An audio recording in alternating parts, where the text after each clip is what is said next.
This is called flash memory or USB memory in Korea.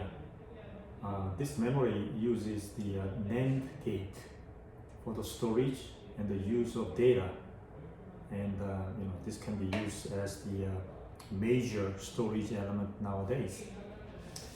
And a couple of days ago, there was an interesting news, and basically Micron, which is the fab company, the IC design company, developed the NAND flash memory by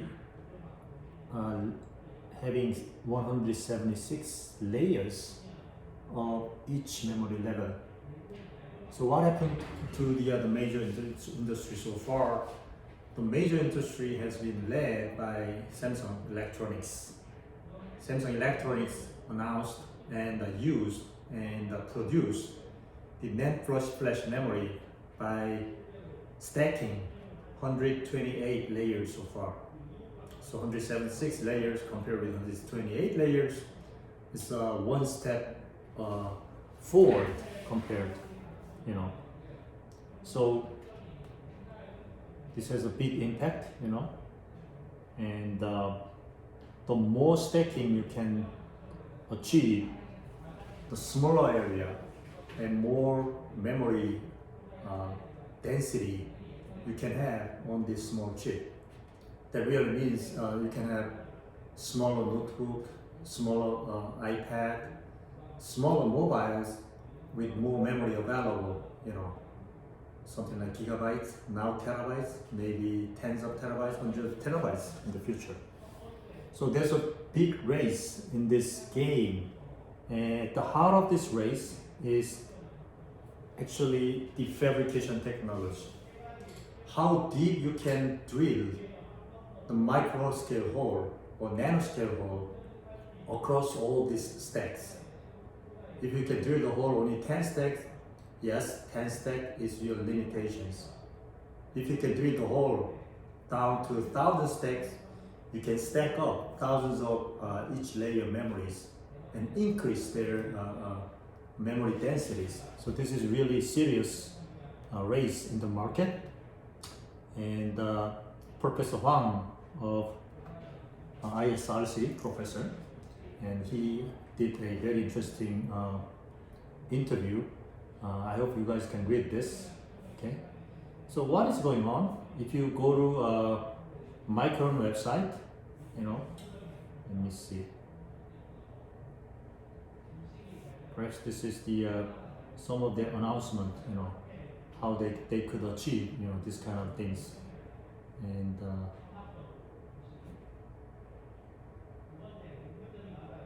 there were research papers, research article like this. Basically, this article analyzed what are the problems, what are the challenges of this NAND memory, and what are the solutions you can achieve. Basically, you need to have a huge hole, of high aspect ratio drilled through these multi-stack structures, and that requires a lot of detailed fabrication design.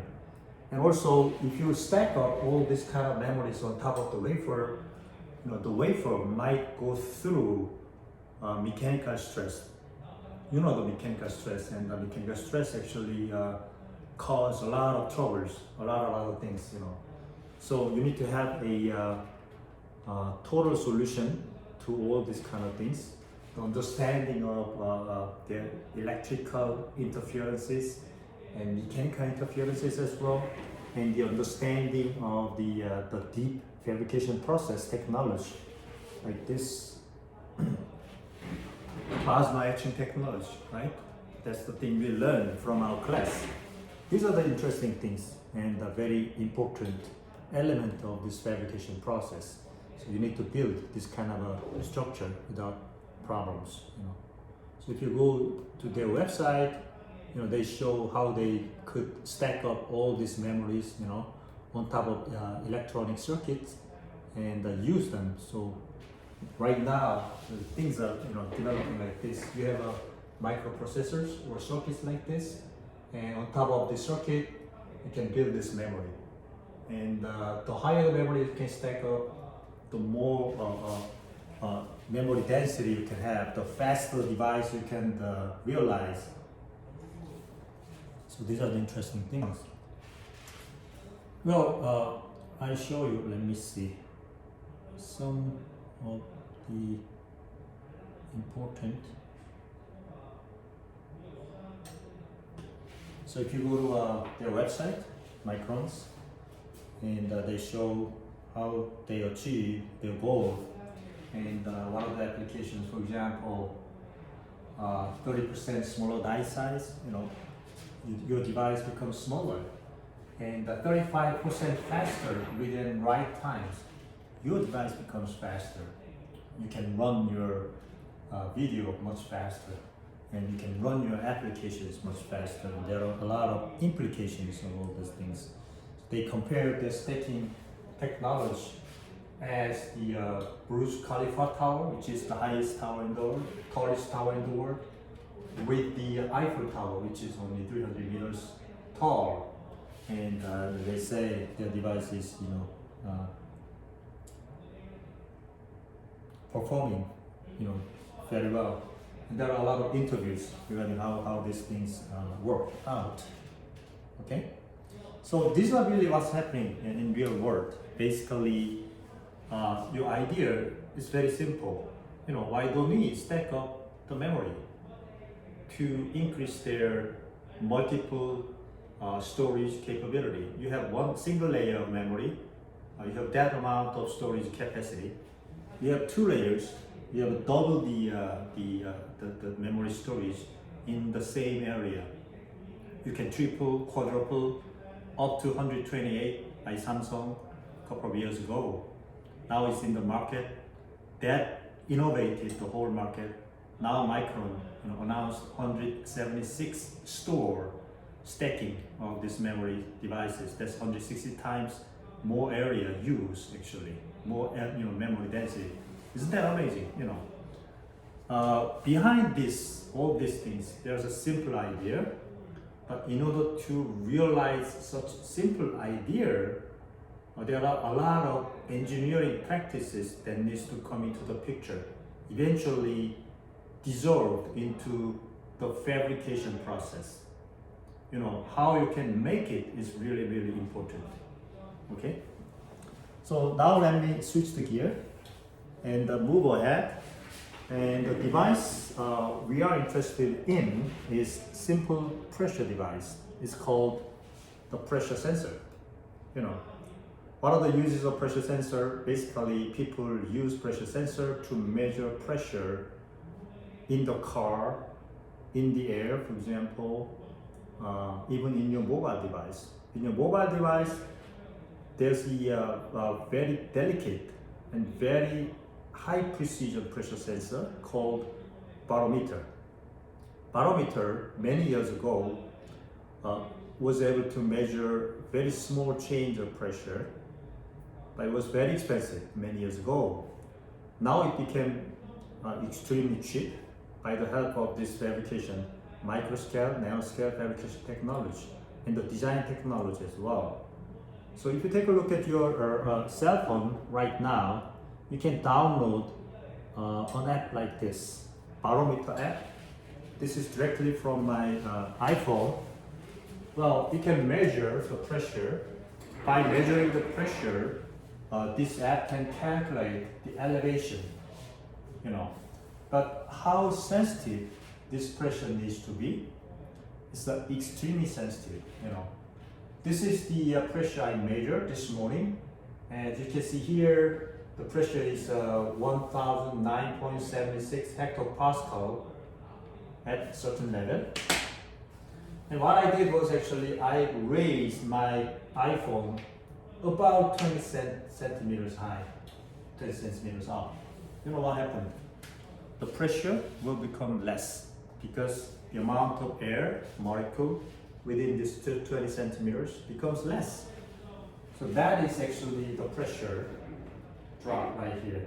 You see the last single digit change. So I can claim that my barometer inside my iPhone is this much sensitive. It can measure only 20 centimeters up and down. You see, you go down by 20 centimeters. Again, about 20 centimeters. You see the last digit changed by 2. So it's really extremely sensitive sensor that we developed by the help of this multi-scale fabrication technology. So let's look at how this kind of thing was possible, from now on. So when you talk about pressure sensor,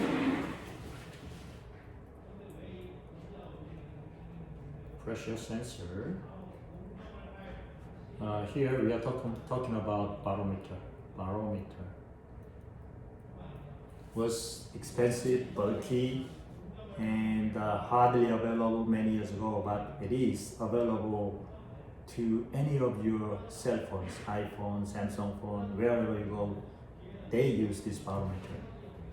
Okay, by the help of MEMS technology and the multi-scale fabrication technology, precision fabrication technology. Okay, so what kind of pressure are we talking about? So let's take a look at reference pressure. Reference pressure. For example, 1 atm, 1 atmospheric pressure. How much is it? It is 760 millimeter of mercury column, isn't it? And who did this experiment? Torricelli from Italy, and named after him, we use this unit 706 total.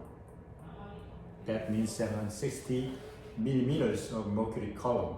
Of course, it will change, but this is standard we use. Okay, and in terms of British unit, this corresponds to 14.7 pound per square inch. And in MKS unit, the SI unit, the international standard, it will be 101.3 kilopascal. Okay, about 100 megapascal, about 100 megapascal, right? About 100 kilopascal, right? About 0.1 megapascal, sorry.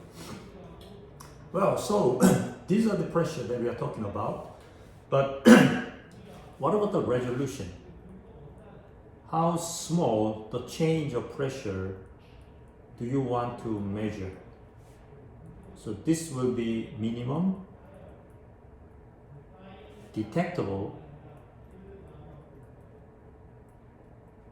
variation. So how much change can we actually detect with your cell phone? Well, you need to calculate the change in pressure in terms of elevation change. For example, the density of the air, gravitational constant, and change of elevation, h, height. So here, maybe delta h will be 20 centimeters. You want to measure every step of the stair you walk up. So you go up by one stair, that's maybe 20 centimeters, and you want to measure such stepping up. Every step you go up, your number needs to tick. Okay, that's the deal. So we just insert the numbers. Rho is a density of air, 1225. At standard condition, of course, this will change per kilogram per square meters. And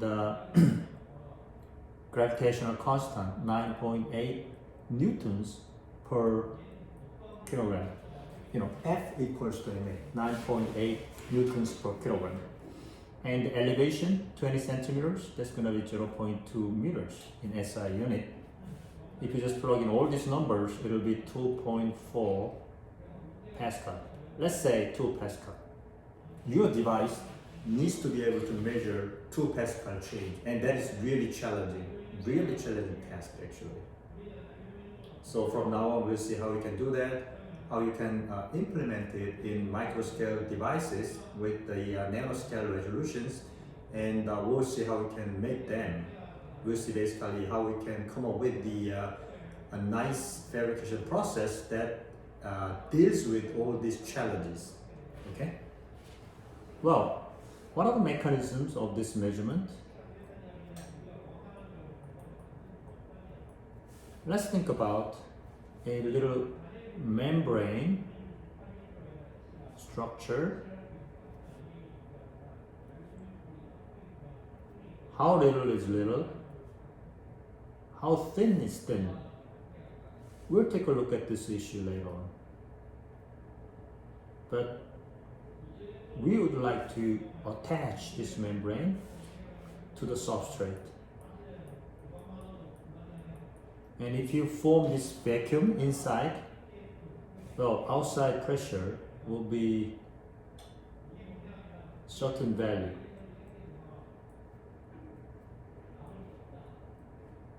Atmospheric pressure at a certain elevation, say P outside, P0. And inside pressure is P reference. Right here, it could be a vacuum as well, because the whole cavity inside has been sealed. Okay, so you want to measure the pressure difference between the outside pressure and vacuum. You know, theoretically zero pressure. So in this case, we call this mechanism absolute type, absolute gauge. Absolute gauge measurement. Compared with this, you can come up with a substrate with the holes. Like the way they drill the hole, penetrating all 176 stack of the wafer. You know, that's special technology. So we can drill the hole on the wafer, you know, into this substrate, and build, attach the membrane on top of it.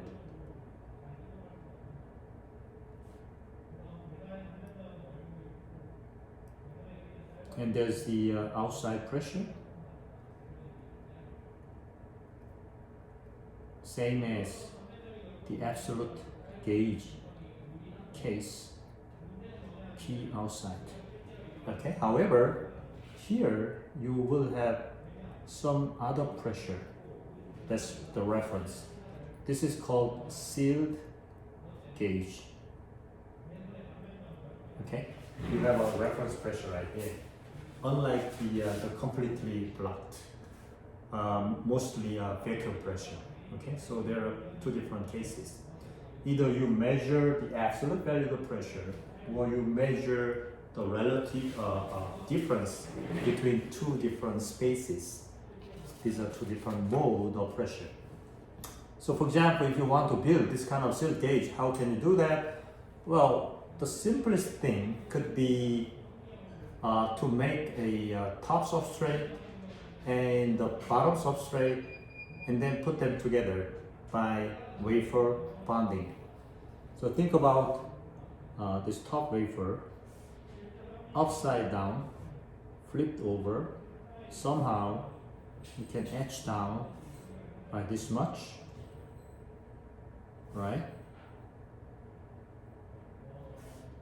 And build this nice membrane. Okay, and you can build the bottom substrate this way, this way, this way, and etch the hole in the middle, just to use the simplest technique that we learned. It looks like that all these processes were carried out through the use of facetted etching or crystal etching. or anisotropic etching if you like, you know, using potassium hydroxide, TIMA, or you know, EDP. Well, in the middle, you would like to have metal, and facing metal is on the bottom substrate like this. Okay, and these two wafers were bonded anodically. So anodic or fusion bonding was used to put these two wafers together. And these are called metals. Could be aluminum, could be titanium, could be tungsten, chromium, you know, the metals. So these areas, the patterns, were achieved through the metallization process. And the top pressure is outside pressure, the bottom, the reference pressure. And you need to be able to create diaphragm.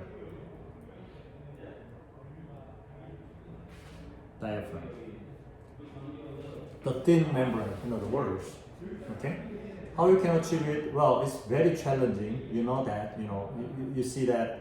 You know, the etching will occur in different rate across the whole wafer. How can you actually maintain the constant thickness across the whole wafer? There are a lot of other ways, but you know, maybe the electrochemical etching stop is the way to go. Maybe the use of the highly doped area is etching stop is the way to go as well. Okay, so we'll go through that. All right. Let's try a little bit of analysis and see how our fabrication process will help enhancing the performance of the whole device. Okay, so when you do the analysis, we'd like to have a simple but meaningful, insightful physical model. So we'll do simple analysis of these membrane sensors. Simple analysis. Well, we'll assume that your membrane is flat. There's no corrugation. There's no deformation by the stress. And the circular membrane,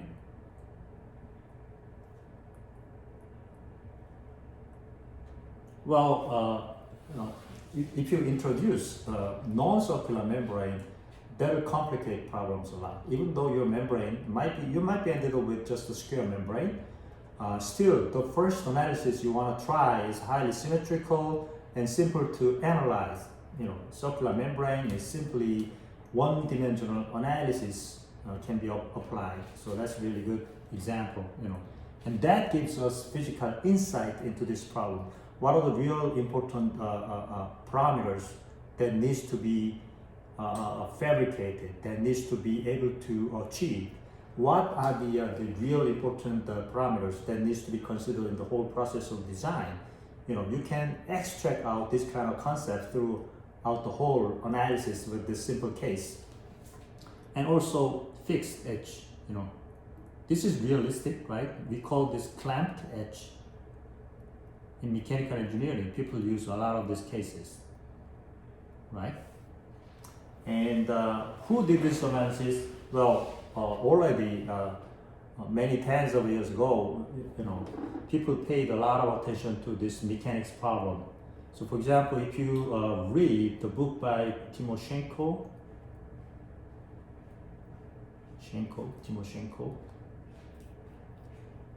there are beautiful works that's been done. The book named called Theory of Elasticity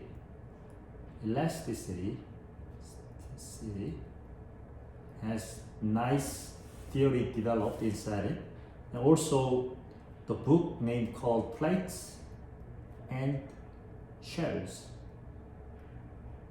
It's very nice development of the mathematical model.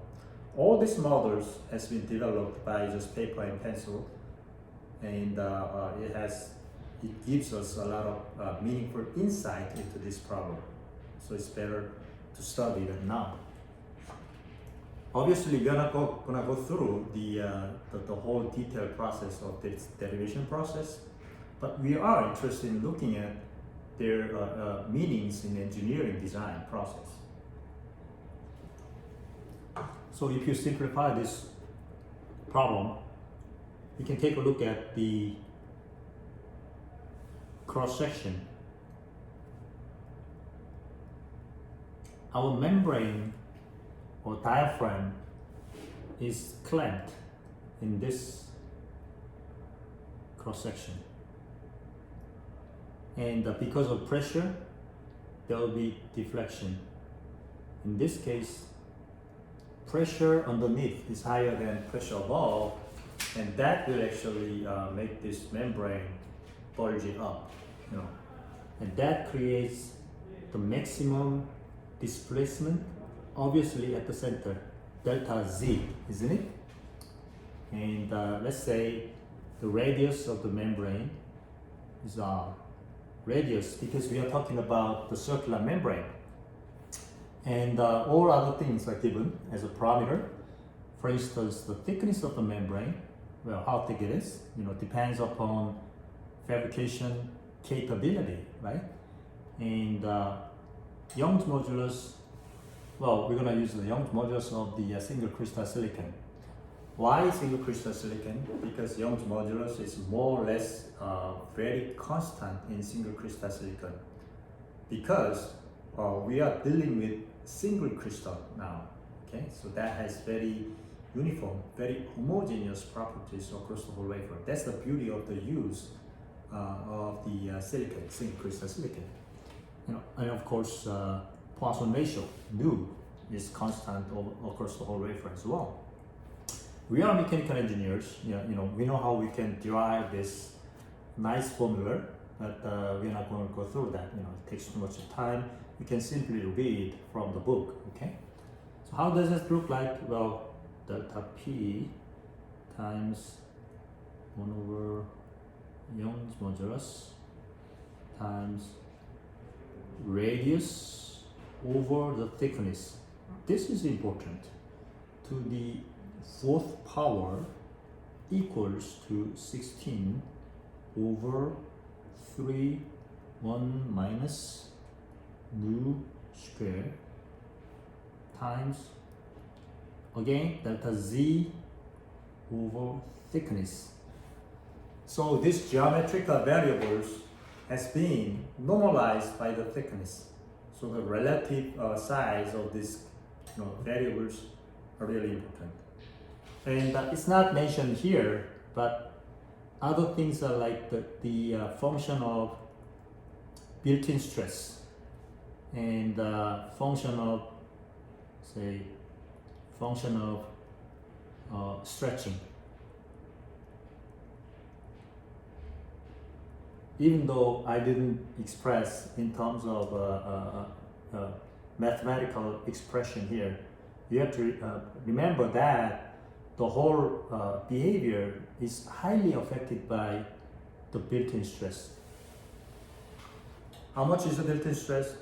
Yes, it depends upon the fabrication process. Sometimes you're going to be ended up with compression. The other times you're going to be ended up with tension. How much tension is there? Well, it really depends upon what kind of materials you use, what kind of thermal processes your wafer has gone through. So that's a really important parameter. And depending upon the value of this, the whole picture becomes totally different. Okay? But for now, we don't like to think about this. We just want to make this problem as simple as possible. As simple as possible. Okay? So with this equation, yes, of course, this pressure could be considered as the input, and this delta Z could be considered as the output. Looks like a simple linear case. However, because of stretching, actually this is the function of delta Z to the cubic. Okay? So we didn't also think about the effect of stretching. When does this kind of effect comes into the picture? Well, if the deformation is too much, then you need to consider this non-linear effect, okay? But again, let's assume that everything's simple, okay? We just limit ourselves within the simplest case.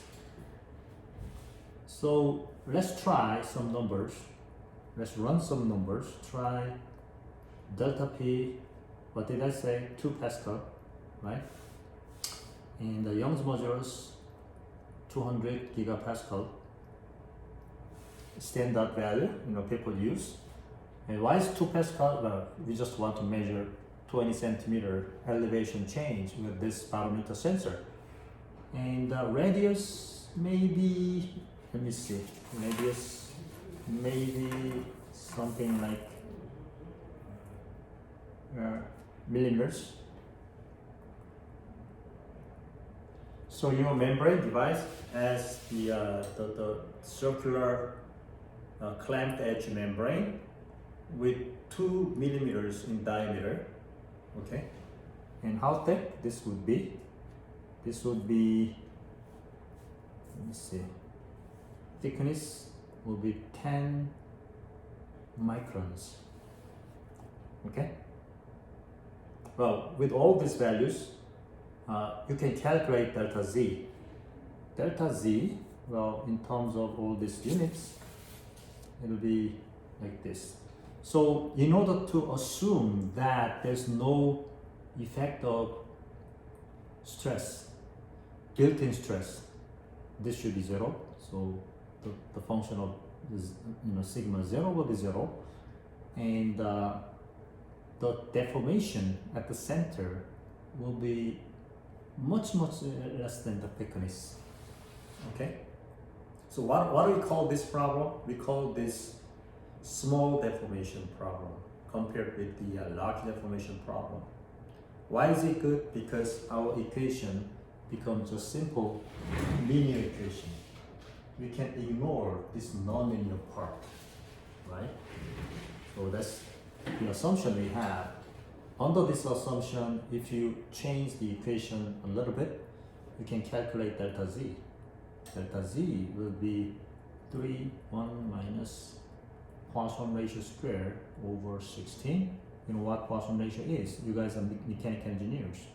And radius to the 4th power and Young's modulus in the denominator, and the thickness to the 3rd power in the denominator as well times delta P.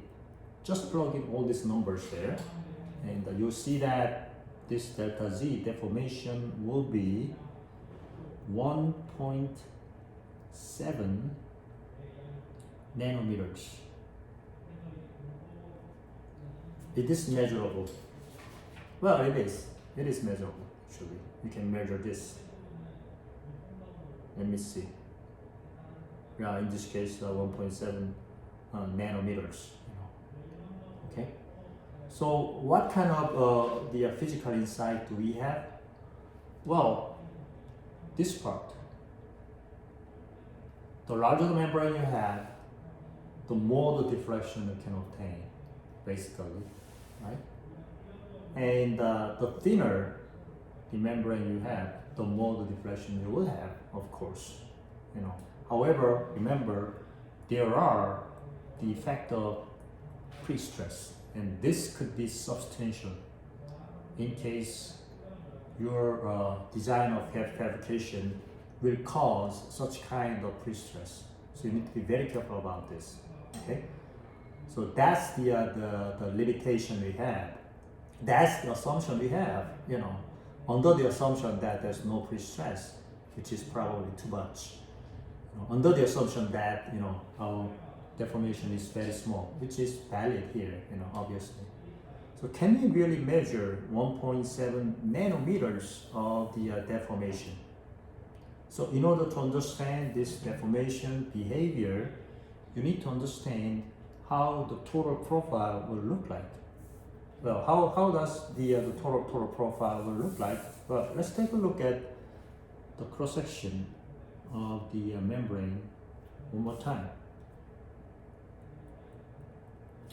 So there will be nice and symmetric deformation.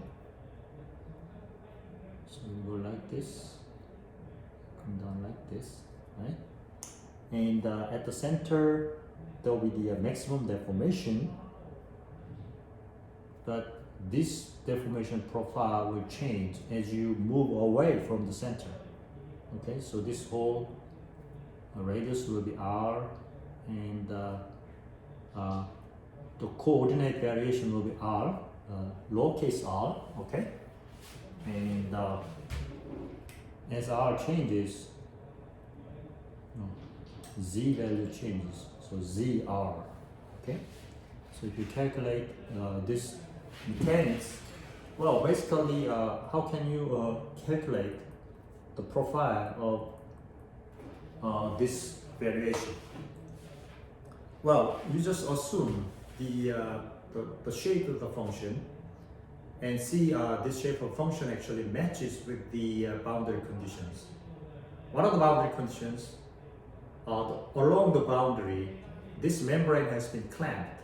What is the clamped boundary condition? First of all, the deformation is zero. Obviously, it's clamped. And second, the derivative of this deformation is zero as well. Otherwise, you're going to be ended with just the parabolic profile. However, parabolic profile will not actually meet the condition of zero slope at the edge. So, in order to introduce such kind of zero slope, what is the function you have? Is quadruple. So you will have the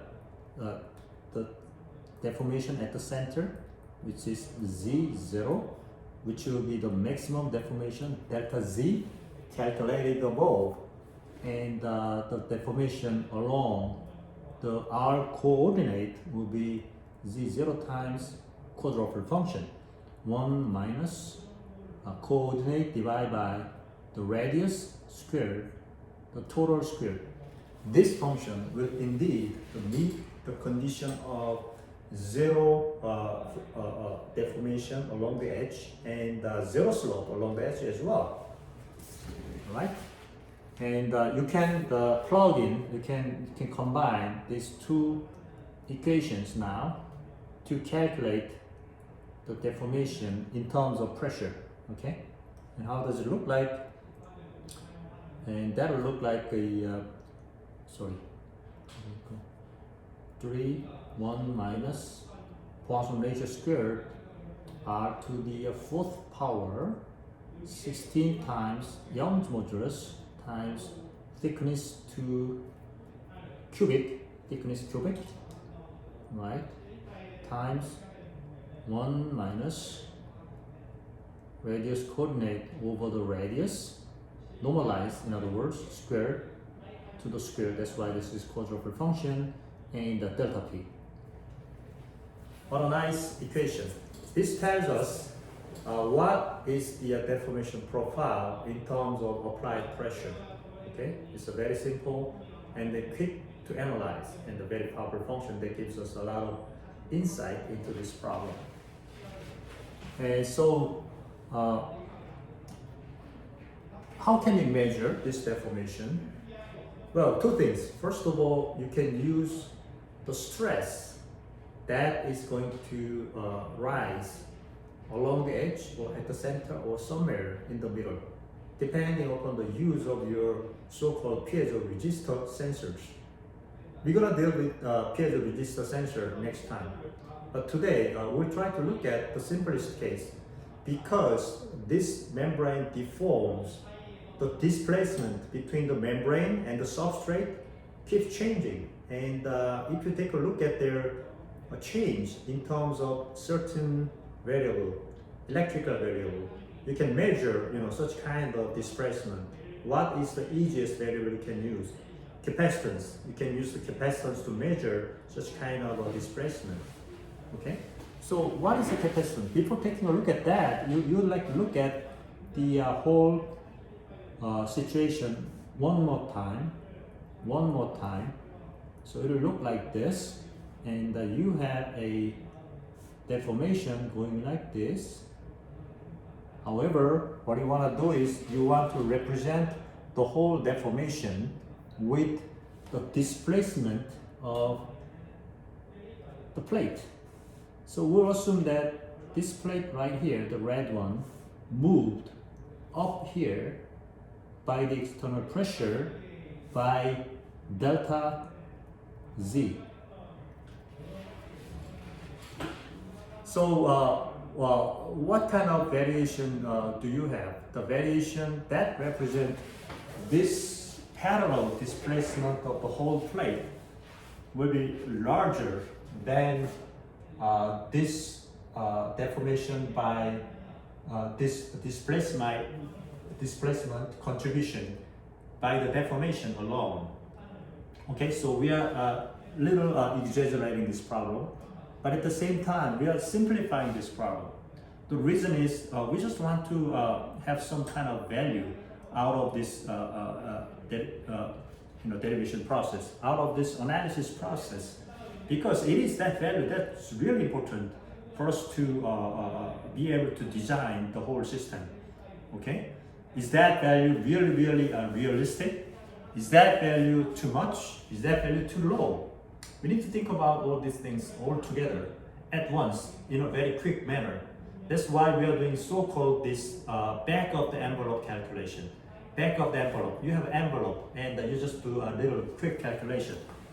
Okay, so capacitance we have here, if you assume that the whole plate is moving, it's very simple. Two conductors facing each other with certain area separated by the gap G, and there's air in between or nothing in between, then you use the elementary permittivity or dielectric constant 8.854 times 10 to the minus 12, some unit, NKS unit. So the capacitance here will be dielectric constant times area divided by the gap size. What kind of gap size are we talking about? Well, the gap size, well, this is the conductor, upper conductor, right? And there will be lower conductor here at the bottom. How can you create the lower conductor? You saw, you can do that with the wafer bonding, okay? How can you create the upper conductor? You can do that by the etching and introducing the thin membrane. Would there be any better way? Why do we need a better way? Why do we need such a high precision control over these kind of things? That's why we are doing this analysis, okay? Okay, let's take a look at this. So this will be initial gap size. Let's say G0, how about that? Okay, and so G is nothing but initial gap size plus delta Z, isn't it, right? It changes. And of course, initial capacitance will be epsilon 0 A over G0. And now, because of deformation, we would assume that the whole membrane is actually moving up by this kind of distance, delta Z. That's too much? It's okay. It represents some kind of value, not too much out of our focus, right? It's not going to be 100 times different. It's not going to be 10 times different, probably a couple of times different. As a matter of fact, it turns out that it's actually 60% of the whole value. That's very interesting analysis that we can do in the future. Okay, anyways, this is the rough calculation, still giving us a good feeling about what is really going on in this business. So delta C that we want to look at is actually, you take the derivative of this function. So 1 over G, if you take a derivative, it will be delta G, over G squared, and minus sign will be there.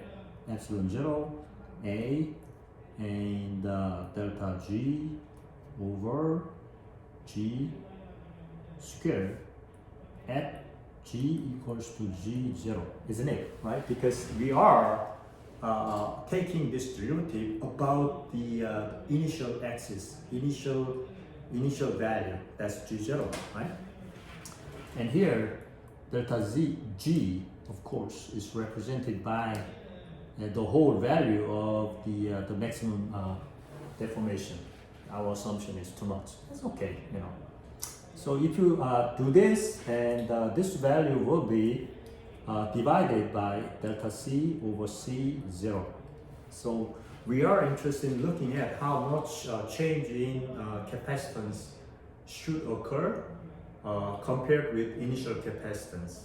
Okay, and we just plug in all these numbers right here. You can easily do that. There will be 3, 1 minus nu square over 16 Young's modulus T cubic G0 initial gap size and R to the 4th power and delta P.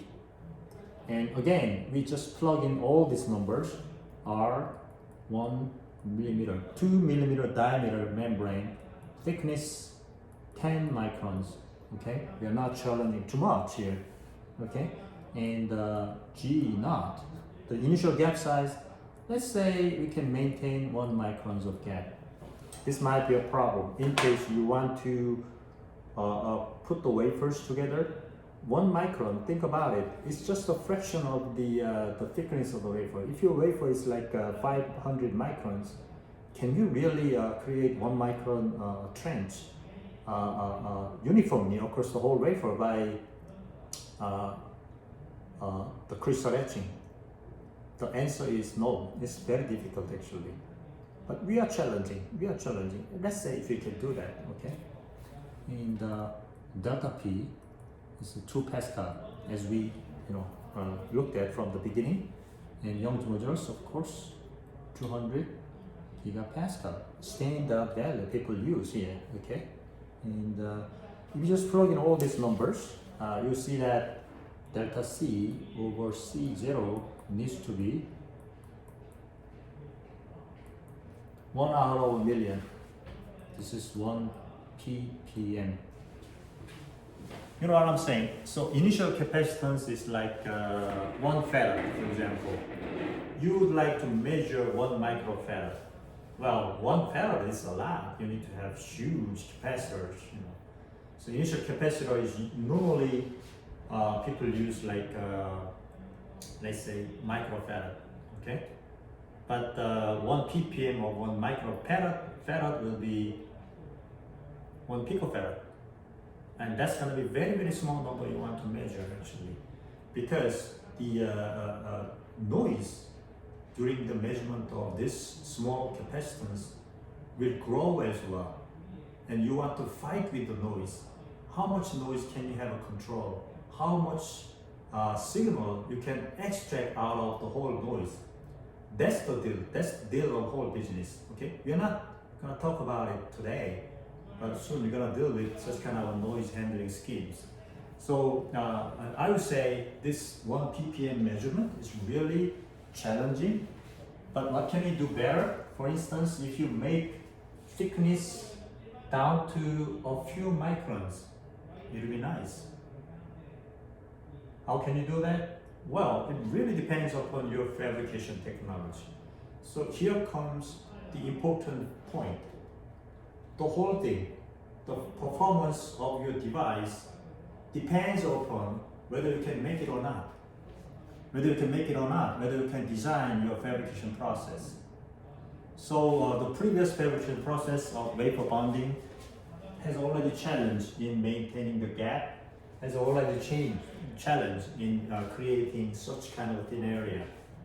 It would be better if we can actually integrate the whole process and automatically maintain the gap, automatically create the thickness of precisely you want across the whole wafer. And it would be better if you use actually standard process, like CMOS process, rather than the etching and bonding process, which is really rough process. CMOS process, you saw that how precisely you can control the whole picture. Ion implantation, diffusion process, and the etching process all together, you can do that, okay? So that is the thing we're gonna look at next time, okay? But basically, this is the rough calculation. If you want to take a look at real value calculation,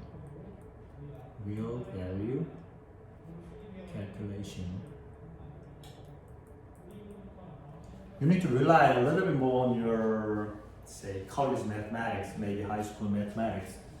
What is the capacitance in terms of infinitesimal element? You need to do area integration, isn't it? Across the whole deformation. And the deformation is defined by the material constant in the gap size initially G0. You know, we assume that this gap increased, but actually this gap will decrease by the depression, by the pressure from the above membrane deflex. Okay, so we are talking about the displacement change in negative direction. Same thing. So ZR. And the area in polar coordinate system, it'll be R, dr, d theta. You know that, right? From the elementary college calculus. And if you just plug in this number right there and do this calculation, you're gonna have some kind of formula. This might be part of your homework. D, pressure, delta P, G0. What is D? You know, that will be part of your homework if you need to. Hyperbolic tangent and radius to be square 8 square root P over D delta P over G0. Looks a little bit complicated, right? Isn't it? It's hyperbolic tangential function. Can we approximate this function? Well, yes, you know, basically it is nothing but the Taylor series expansion that you can use, right? This highly nonlinear function can be expanded using a derivative of many orders, you know. And if you do that, you will find out that you have a very well-defined, very interesting result. 1 plus 1/3 and Z0 over G0, the gap size, and the central displacement, or delta Z, you know that, and 1/5 of the same value, G0, but square, and 1/7, and so on and so forth. This is really interesting, you know. If your displacement at the center is much smaller than the initial gap size, which is really true, then you can approximate the whole picture using this formula. So now comes to the point, you know, what do? We just ignore this value, 1/3, okay? But if you take into the whole real value model, then the whole value you will obtain will be 33% of rough calculation. So our rough calculation represented pretty much well, you know, the whole situation, you know. That's the power of simple calculation. That gives us very interesting physical insight into this problem. So as a conclusion for today's lecture, well, the thing we would like to learn is actually, it is really the fabrication process that enables the function, the desired function, desired goal of your device. If you can make it, you can make it work like, you know, it's a wonderful device. If you cannot, you know, you need to have some kind of a trade-off between this engineering limit and performance expectations. Okay. So next time, this Wednesday, we'll see an example process, a very nice process that uses the simple standard process to create the pressure device with very thin membrane area, large membrane area, everything totally integrated with the full control over the uniformity of this gap size as well, integrated together with the CMOS circuitry as well. Okay?